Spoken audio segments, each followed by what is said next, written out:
Hello guys, welcome back to our YouTube channel Avani stories world. Defend love part 69.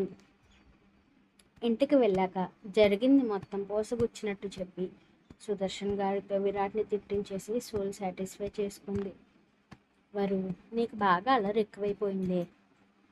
లేకపోతే నేను మనసులో అనుకున్న plan మొత్తం మీ అబ్బాయి స్పాయిల్ చేస్తున్నాడు. అందుకే మావే చేత తిట్టించాను. ఇప్పుడు చాలా సంతోషంగా ఉన్నానని విజిల్ వేసుకుంటూ తన రూమ్కి వెళ్ళడంతో నడుముని సున్నితంగా చుడుతూ నెక్ దగ్గర డీప్ హిక్కి పెట్టి అరుపు బయటకు రాకుండా నోరు మూసేశాడు విరాట్. గింజుకున్న ఆమెను వదిలి ఐబ్రోస్ ఎగరేయడంతో విరాట్, ఇలా బయటకు వెళ్తే ఎంత ఆక్వర్డ్గా ఉంటుందో తెలుసా అంది ఏడుపు ముఖంతో. ఆక్టోపస్ తింటావా? వాట్? వికారంగా ఫేస్ పెట్టి చూసింది వరేణ్య. అదేనే, సీలో ఉండే ఆక్టోపస్. సమ్ రీల్స్లో మూవ్ అవుతుండగానే తినేస్తారు అనే విరాట్ మాట పూర్తి కాకుండానే వామిట్ చేసేసింది వరేణ్య.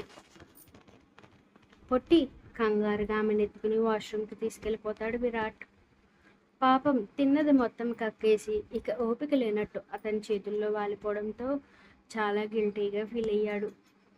హెడ్ బ్యాండ్ పెట్టి బాత్ చేయించాక తన బాత్ చేసి బయటకు వచ్చేసరికి తన షర్టు వేసుకుని బెడ్పై వాలిపోయింది వరేణ్య. లేపి కూర్చోబెట్టడంలో నీరసంగా ఉంది విరాట్ అంటూ పొట్టకి తల అంచుకుంటూ చెప్పింది. జ్యూస్ తీసుకురానా? కోకోనట్ వాటర్ కావాలి, ఇంకా వామిట్ సెన్సేషన్ ఉంది. ఆర్డర్ పెట్టాను విరాట్. ఆమె చిన్ పట్టి లిఫ్ట్ చేసి ఫోర్హెడ్ కిస్ చేశాడు. నువ్వు గిల్టీగా ఫీల్ అవ్వకు విరాట్. సమ్ టైమ్స్ ప్రెగ్నెన్సీలో ఇలా అవుతాయంట, అత్తమ్మ చెప్పారని అనింది. క్విక్ డెలివరీ కాబట్టి వాణిగారు గ్లాస్తో తీసుకొచ్చి ఏమైంది విరాట్ అని కంగారుగా అడిగారు. జరిగింది చెప్పడంతో పిల్లతో ఆటలాడక కన్నయ్య, చాలా నీరసంగా ఉంటుంది అని కొంచెం కొంచెంగా పట్టించి పడుకోవే, కాళ్ళు నొక్కుతా అన్నారు.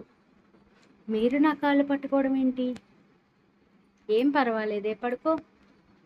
వద్దత్తమ్మా, కావాలంటే విరాట్ నొక్కుతాడులేండి అని ఇబ్బందిగా చెప్పింది వరేణ్య. ఒక గంట సేపు నిద్రపో, డిన్నర్కి లేపుతానంటూ వెళ్ళిపోవడంతో ఆమె కాళ్ళని వదిలో పెట్టుకున్నాడు.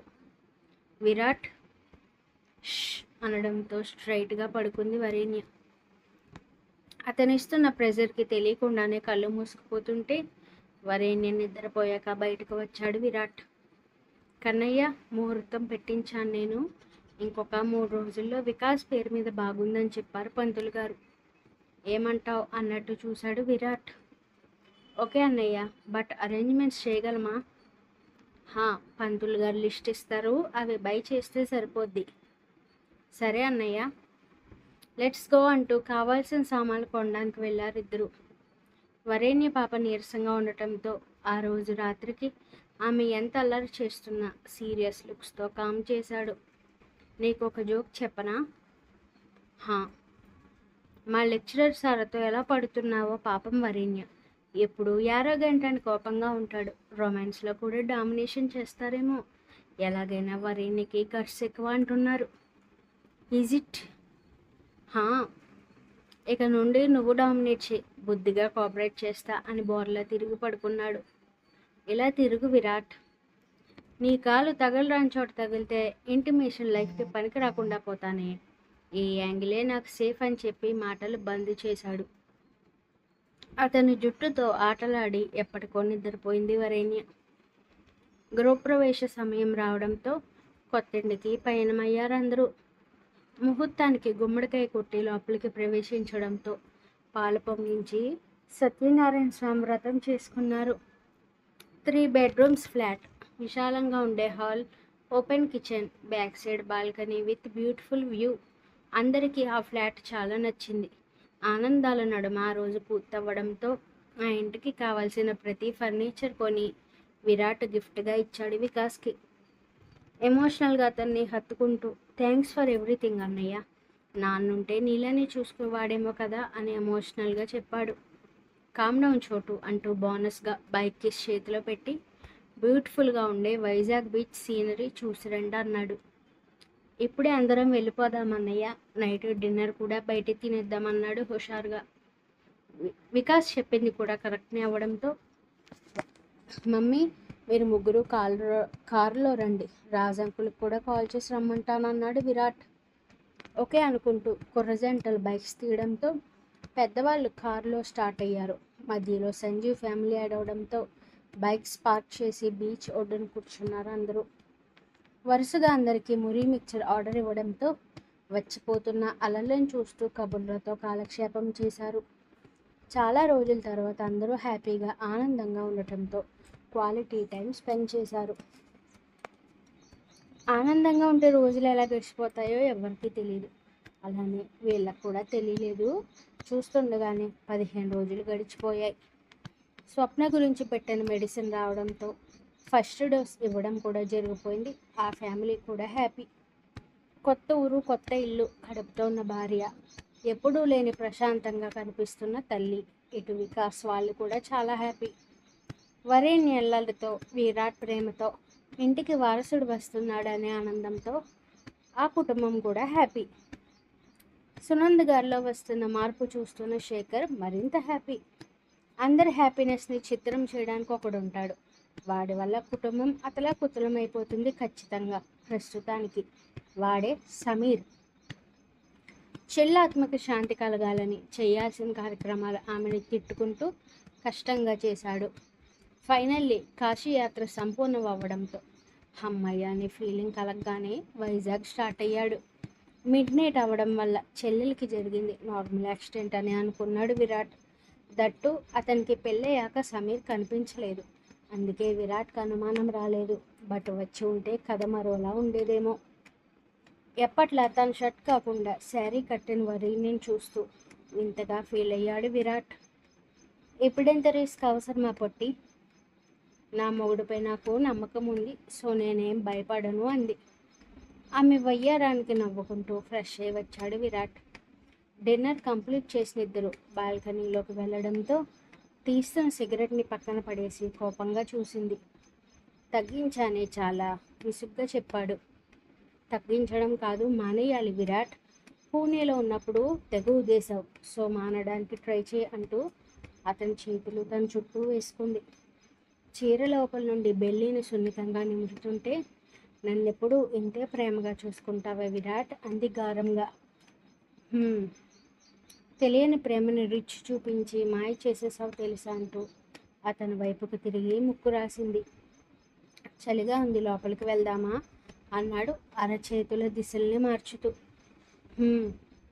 మరుక్షణం వరేణ్యని ఎత్తుకుని సున్నితంగా బెడ్పై ల్యాండ్ చేస్తూ ఇబ్బంది లేకుండా మీదికి చేరిపోయాడు విరాట్. సున్నితంగా తన సతిని లాలిస్తూ కడుపులో బేబీకి ఇబ్బంది లేకుండా ఇద్దరి కలయికని ముగించాడు.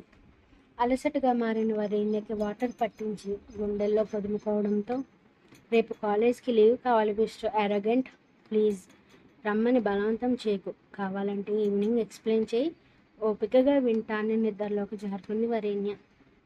ఇద్దరికి బెడ్షీట్ కప్పి ఏసీ తగ్గించాడు విరాట్.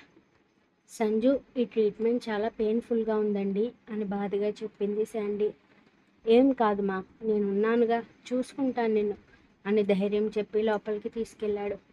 శాండీకి ఇచ్చే మెడిసిన్ పవర్ చాలా ఎక్కువ అవ్వడం వల్ల డ్రగ్ ఒంట్లోకి వెళ్ళిన 4 రోజుల వరకు తట్టుకునే శక్తి ఆమెకు ఉండట్లేదు. డాక్టర్ చూపించిన బెడ్పై పడుకోవడంతో తమ్మ ఫింగర్ దగ్గర నరం దొరికే వరకు ప్రెషర్ ఇచ్చి సెలైన్ పెట్టి అందులోకి డ్రగ్ని ఇంజెక్ట్ చేశారు. అది ఫనీష్ అయిన మరుక్షణం ఆమె శరీరానికి ఎక్కడలేని నీరసం ఆవహించడంతో సంజీవ్ చేతుల్లో వాలిపోయింది శాండీ. నెక్స్ట్ డోస్ కరెక్ట్గా ఇదే టైంకి పడాలి, మర్చిపోకండి సంజీవ్ అని వార్న్ చేయడంతో ఓకే చెప్పి ఇంటికి స్టార్ట్ అయ్యాడు.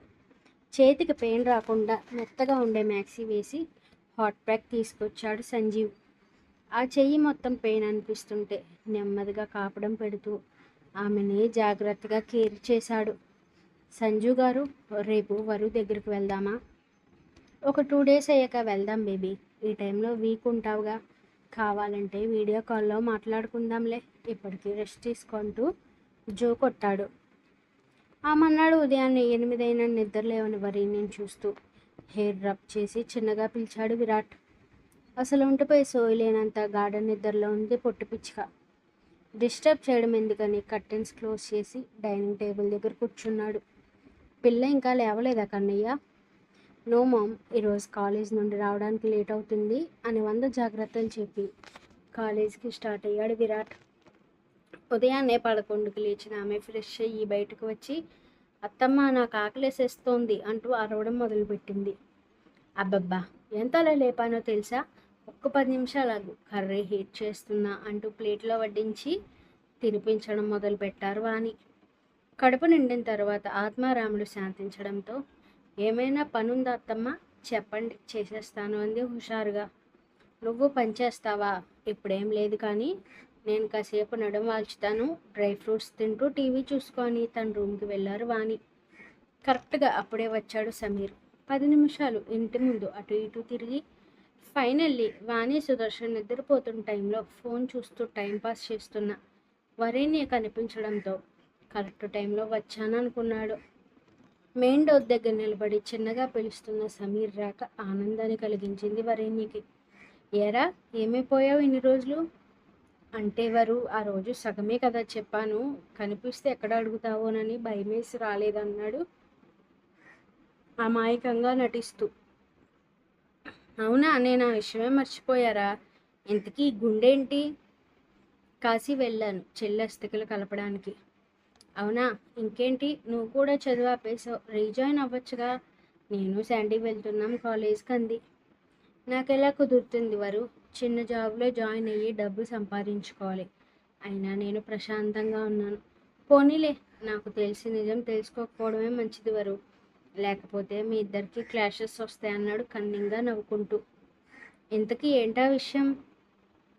చెప్పను వరు. సమీర్, ఇరిటేట్ చేయకు. ఇది విరాట్ సార్కి కామినీకి రిలేటెడ్ మ్యాటర్. ఒక భార్యగా నువ్వు తెలుసుకోకూడదన్నాడు. కామిని ఎలాంటిదో తెలుసు కాబట్టి ఏదో ఉందనిపిస్తుంటే. ఏం జరిగింది సమీర్ అంది సీరియస్గా. ప్లీజ్ వరు. సమీర్, నా పేషెన్సీ టెస్ట్ చేయకు. ఓకే, వచ్చాక విరాట్ సార్ని అడగకు, నన్ను చంపేస్తారన్నాడు భయం నటిస్తూ. ఓకే, మ్యాటర్ ఏంటో చెప్పు. సార్ అండ్ కామినికి పెళ్ళికి ముందే ఫిజికల్ రిలేషన్ ఉంది. ఆ మాట పూర్తవ్వకుండానే సమీర్ చెంప పగలగొట్టింది వరేణ్య. వరేణ్య, నోర్మోయ్ ఇడియట్, పిచ్చి పిచ్చిగా మాట్లాడితే పొలు రాలగొట్టేస్తాను. నా మొగుడేంటో నాకు తెలుసు, వాడి ప్రేమ ఏంటో నాకు తెలుసు. నీ పనికి మాలిన మాటలు విని నా మొగుడిని అనుమానించే సిచ్యువేషన్లో నేను లేను అని అమ్మోర్లా ఊగిపోయింది వరేణ్య. ఉఫ్, ఈ దరిద్రుడు నా మైండ్ని స్పాయిల్ చేశాడు. సాంగ్స్ వింటూ బయటపడాలి అని స్పాటిఫై ఆన్ చేసింది. బట్ నో యూజ్, పదే పదే సమీర్ మాటే గుర్తొస్తుంది. జిమ్ రూమ్లో విరాట్ మీద పడ్డ కామిని గుర్తు రావడంతో నో, ఆ రోజు దాని దవడ పగిలేలా కొట్టాడు. విరాట్ ఎందుకు అలాంటి పని చేస్తాడు? అస్సలు చేయడని తన మనసుకు తానే చెప్పుకుంది. మరి సమీర్ ఎందుకు అంత స్ట్రాంగ్గా చెప్తున్నాడు? వాడన్నట్టుగా పెళ్లికి ముందే వాళ్ళిద్దరికి ఏమైనా జరిగిందా అనే ఊహ రాగానే వరేణ్య శరీరం చల్లబడిపోయింది ఒక్కసారిగా. 10 నిమిషాలకి తేరుకుంటూ, ఈ గోలంతా ఎందుకు, విరాట్ వచ్చాక అడిగితే సరిపోద్ది కదా అనుకుంటూ మనసుని అదుపు చేసుకోవడానికి ట్రై చేసి ఫెయిల్ అయింది. ఈవినింగ్ వచ్చేవాడు కాస్త నైట్ అవ్వడంతో అతని దగ్గర బ్యాగ్ తీసుకుంటూ, లేట్ అయ్యింది విరాట్ అని అడిగింది. కాలేజీలో ఫెస్ట్ ఉంది అని చెప్పి అలసటగా ఉండటంతో హాట్ షవర్లో నిలబడి చిరాకు మొత్తం పోయాక బయటకు వచ్చాడు. డిన్నర్ కంప్లీట్ అయ్యాక రూమ్లోకి వెళ్తున్న విరాట్ని ఆపుతూ, గార్డెన్లో కూర్చుందాం పదా అనింది వరేణ్య. చల్లగాలి గురించేమో అనుకుంటూ ఉయ్యాలలో కూర్చోవడంతో, విరాట్ నీతో మాట్లాడాలి, నిజం మాత్రమే చెప్తావా అంది. తను చేసిన తప్పుని వేర్లతో సహా నాశనం చేసేసాని భ్రమలో ఉన్న విరాట్కి వరేణ్య దేని గురించి మాట్లాడుతుందో అనుకుంటూ, నీతో ఫేక్ ప్రామిసెస్ చేయను అన్నాడు. నీకు కామినికి ఫిజికల్ రిలేషన్ ఉందా? ఆమెకి ఆ విషయం ఎలా తెలిసిందో నన్ను కంగారు పడుతూ వరేణ్య అడిగిన ప్రశ్నకి నిర్ఘాంతకపోయాడు విరాట్. చెప్పు విరాట్, మీ ఇద్దరికి ముందే రిలేషన్ ఉందా? పొట్టి, స్టాప్ దిస్ నాన్సెన్స్, లోపలికి వెళ్దాం పద అన్నాడు గంభీరంగా. నువ్వింకా ఆన్సర్ ఇవ్వలేదు విరాట్. ఆమె చెంపలు కోపంగా వత్తిస్తూ, ఈ టాపిక్ మన మధ్య అనవసరం, నేనేంటో నీకు తెలియదా అన్నాడు. నువ్వేంటో నీ ప్రేమేంటో నాకు తెలుసు, అందుకే నిన్ను అనుమానించట్లేదు. కేవలం ఇది నిజమా అని అడుగుతున్నాను అంతే. ఇది నిజం కాదు పొట్టి. నాకు తెలుసు ఇది నిజం కాదని అంటూ విరాట్కి తెలిసేలోగా చేతిని తన తలపై పెట్టుకుని సూటిగా నా కళ్ళల్లోకి చూసి నిజం చెప్పు అనింది. పొట్టి, చంపేస్తాను నిన్ను. నీ కళ్ళల్లో కాన్ఫిడెన్స్ నాకెందుకు కనిపించట్లేదు విరాట్?